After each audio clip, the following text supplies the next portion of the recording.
Hello guys, welcome to always eyes.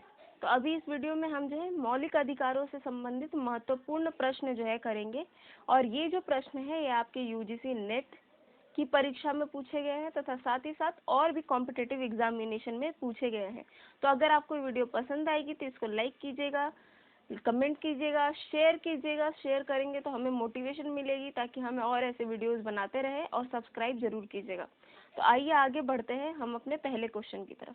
ये है कि निम्न में से कौन से मूल अधिकार राष्ट्रीय आपातकाल के दौरान स्वतः समाप्त नहीं होते हैं। तो ये बहुत ही ज्यादा क्या है, आपका इजी क्वेश्चन है। तो पहला है अनुच्छेद 19 और 20, फिर है दूसरा अनुच्छेद 29 से 30, ये हो जाते हैं अनुच्छेद 20 और 21, अनुच्छेद 25 से 28। ठीक है, तो इसमें जो है आपका अनुच्छेद 20 से 21 क्या है, ये किसी भी हाल में इमरजेंसी होती है तो उसमें क्या होते हैं, आपके स्वतः समाप्त नहीं होते हैं। तो ये आपका आंसर क्या हो गया, अनुच्छेद 20 और 21। फिर है आपका निम्न में से कौन सा कथन असत्य है। फिर पहला है अनुच्छेद 21 क का संबंध शिक्षा के अधिकार से है, क्या ऐसा है। फिर है शिक्षा का अधिकार अधिनियम को 2008 में संसद ने पास किया था, क्या ये सच है।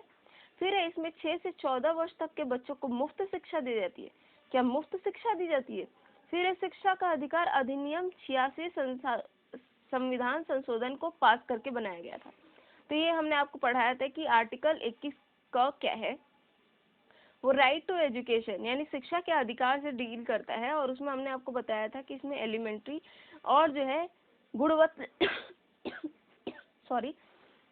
गुणवत्तापूर्ण जो है शिक्षा देने की बात की गई है। और वो क्या है, 6 से 14 साल के बच्चों को देने की बात की गई है। और ये ऐड किया गया था 86वें संशोधन 2002 में। पहले ये क्या था, आर्टिकल 45 के बीपीएससी में था, और अभी क्या हो गया, उसका मैटर चेंज करके कर दिया गया है 0 से 6 साल। साथ ही साथ ये फंडामेंटल ड्यूटीज में भी आता है आर्टिकल 51A में। तो आपका इसमें आंसर क्या होगा, इसमें आपका उत्तर होगा कि इसको 2002 में पास किया गया था, तो बी गलत है। फिर है आपका अगला कि शिक्षा का अधिकार किस उम्र के बच्चों के लिए बनाया गया है। ये हमने आपको बता दिया कि 6 से 14 वर्ष के बच्चों के लिए बनाया गया है। अगला है कि निम्न में से कौन सा कार्य अनुच्छेद 17 के अंतर्गत छुआछूत माना जाता है। तो इसमें हमने आपको बताया था कि छुआछूत जो है इसका तो कहीं भी डेफिनेशन ही नहीं दिया गया है हमारे कॉन्स्टिट्यूशन में, यानी हमारे संविधान में इसको कहीं भी डिफाइन नहीं किया गया है। तो फिर किस आधार पे हम मानेंगे कि ये जो है छुआछूत के अंतर्गत आता है।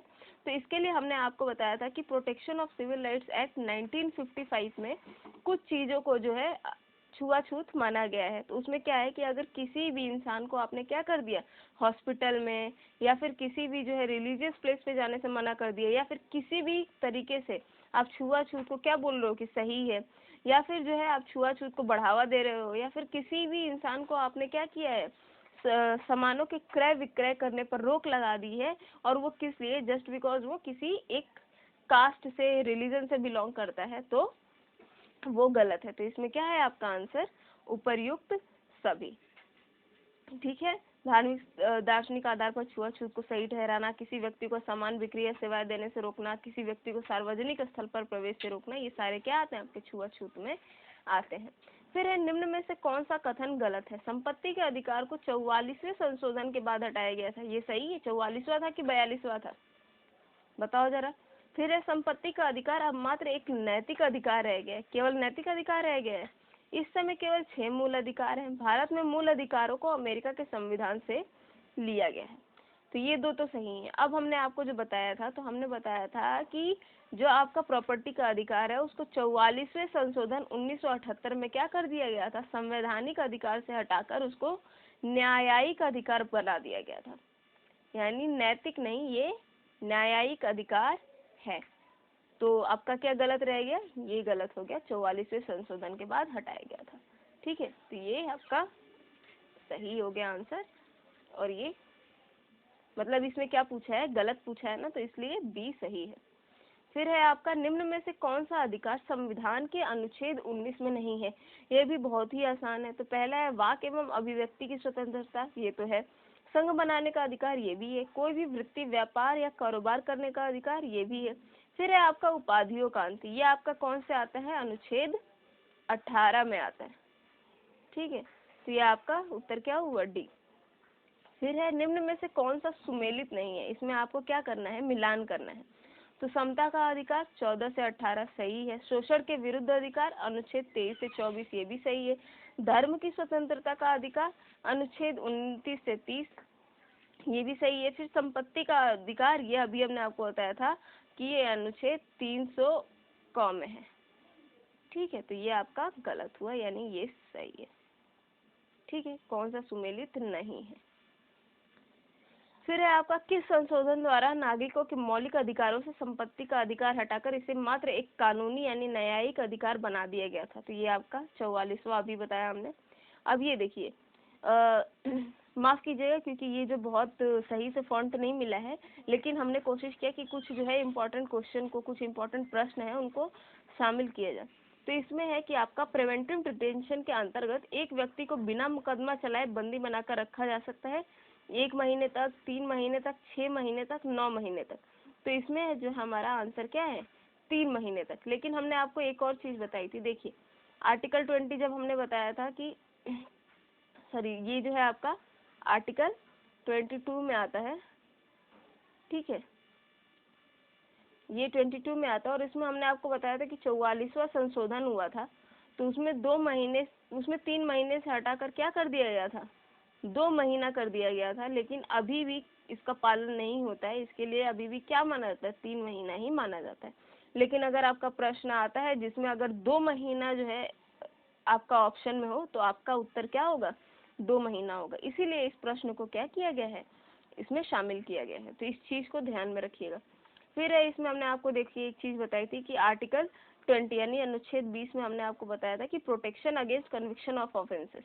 ठीक है, तो इसमें हमने आपको 3 चीजें बताई थी कि नो एक्सपोस्ट फैक्टो लॉ होना चाहिए, नो डबल जेपर्डी होनी चाहिए, नो सेल्फ इंक्रिमिनेशन होना चाहिए। तो एक बार जो है वीडियो को देख लीजिएगा, सारे एक्सप्लेनेशन हिंदी में है, तो आपको बहुत सारी चीजें क्या हो जाएंगी, एकदम क्लियर हो जाएंगी। क्योंकि हमने ये चीज नोटिस की है कि जो भी हमने पढ़ाया है सारा का सारा ये जो है हमारे वीडियो से ही सॉल्व हो जा रहा है। फिर है अवैध रूप से बंदी बनाए गए किसी व्यक्ति को मुक्त करने के लिए उपर्युक्त न्यायिक निकाय में निम्न में से कौन सा समादेश जारी करेगा। तो इसको बिना देखे जो है आप बताइए इसका आंसर क्या होगा। ठीक है, तो ये देखिए जब हमने आपको अभी रिट्स पढ़ाया था पिछली वीडियो में, तभी हमने आपको बताया था कि सपोज किसी ने किसी को क्या कर दिया, बंदी बना लिया। ठीक है, बंदी वो वाली बंदी नहीं, उसको किडनैप कर लिया, या फिर क्या किया, किसी किसान को बंद कर दिया, उसने लोन लिया था, किसी जमींदार ने बंद कर लिया, या पुलिस ने क्या किया, प्रोसीजर इस्टेब्लिश्ड बाय लॉ को फॉलो नहीं किया और किसी व्यक्ति को क्या कर लिया, जेल में डाल दिया। ठीक है, तो इसके लिए कौन सा रिट यूज होता है, इसके लिए यूज होता है बंदी प्रत्यक्षीकरण हेबियस कॉर्पस का। और इसी तरीके से मैंने आपको अधिकार परीक्षा, परामर्श, उत्प्रेषण संबंधित सारे जो है आपको रिट्स बताए हैं और बहुत ही ज्यादा क्या किया है, डिटेल में बताया है। तो एक बार इस वीडियो को देख लीजिएगा, इन सभी वीडियो का जो है डिस्क्रिप्शन में हम लिंक दे देंगे। ठीक है, और ये देखिए ये आईएएस के प्री में पूछा गया था पॉलिटिकल साइंस के 1997 में, और इसी तरीके से जो है क्वेश्चन पूछे जाते हैं जो आपके यूजीसी में भी पूछे गए हैं। ठीक है, फिर है आपका which of the following rights, यानी भारतीय संविधान द्वारा प्रदत्त निम्न में से कौन सा अधिकार गैर नागरिकों को भी उपलब्ध है। तो हमने आपको क्या बताया था कि 15, 16 अनुच्छेद, 16, 19, 29 और 30, केवल यही जो है अनुच्छेद है ये केवल हमें नागरिकों को उपलब्ध है। इसके अलावा बाकी सारे अधिकार जो है वो बाकी लोगों को भी उपलब्ध है। फिर जो 20 का जो हमारा एक आता है पार्ट, उस वो सिर्फ जो है नागरिकों को उपलब्ध है। फिर ये जो देखिए ये क्या है कि अभिव्यक्ति की स्वतंत्रता, ये देखिए ये केवल नागरिकों को उपलब्ध है, ये 19 हो गया, तो ये तो गलत हो गया। फिर एक किसी भाग में घूमने एवं बसने का, ठीक है, तो ये आ गया 29 में, ये भी गलत है, सॉरी सॉरी सॉरी ये 29 में नहीं आया। फिर है राइट टू गेट प्रॉपर्टी, ये हो गया संपत्ति का अधिकार। ठीक है, तो ये आपका ये भी उपलब्ध है। फिर है आपका राइट टू कॉन्स्टिट्यूशनल रेमेडीज। ठीक है, तो ये क्या है आपका, ये भी नॉन सिटीजन को अवेलेबल है। ये भी आपका क्या आता है, 19 में आता है। राइट टू गेट प्रॉपर्टी ये आता है आपका आर्टिकल 300A में। तो इसमें आपको पूछा गया है कि कौन सा फंडामेंटल राइट है जो कि अवेलेबल है। तो इसमें आपका क्या है, राइट टू कॉन्स्टिट्यूशनल यानी संवैधानिक निराकरण का अधिकार। और फिर अगला है आपका, ये देखिए, ये जो है आरटीएस प्री के जीएस 2013 में पूछा गया था, और ये सारे क्वेश्चन जो है आपके यूजीसी नेट में भी पूछे गए हैं, इसीलिए इसको क्या किया गया है, इसमें हम लेकर आए हैं। तो ये है कि संविधान के अनुच्छेद 25 के अनुसार धर्म स्वतंत्रता का अधिकार किसके अधीन नहीं है, तो पब्लिक ऑर्डर, हेल्थ, मोरालिटी या ह्यूमैनिटी, मानववाद। ठीक है, तो इसमें हमने आपको बताया था कि ये किससे किससे है, ये है आपका सार्वजनिक व्यवस्था, स्वास्थ्य, सदाचार और जो फंडामेंटल राइट्स के अदर रेस्ट्रिक्शन है उससे है, लेकिन ह्यूमैनिटी यानी मानववाद तो किसी में भी नहीं आता है। तो इसमें आपका उत्तर क्या हो गया, मानववाद। ठीक है, फिर आइए देख लेते हैं कुछ इंपॉर्टेंट चीजें कि जो 23 है, अनुच्छेद 23, वो आपका किससे डील करता है, वो आपका traffic in human beings deal करता है। और ये किसके किसके अगेंस्ट अवेलेबल है, ये राज्य के भी अगेंस्ट अवेलेबल है और ये जो है प्राइवेट पर्सन के अगेंस्ट भी अवेलेबल है। फिर हमने आपको बताया था कि बेगार का मतलब क्या होता है, फोर्स का मतलब क्या होता है। ठीक है, ट्रैफिक इन ह्यूमन बींग्स में कौन सी 3 चीजें आती हैं। फिर इकोनॉमिक डिस्ट्रेस में, यानी अगर किसी का जो है फाइनेंशियल कंडीशन खराब है, उसमें भी अगर आप किसी से काम करा रहे हैं तो वो भी क्या आएगा, आपके फोर्स्ड में आएगा।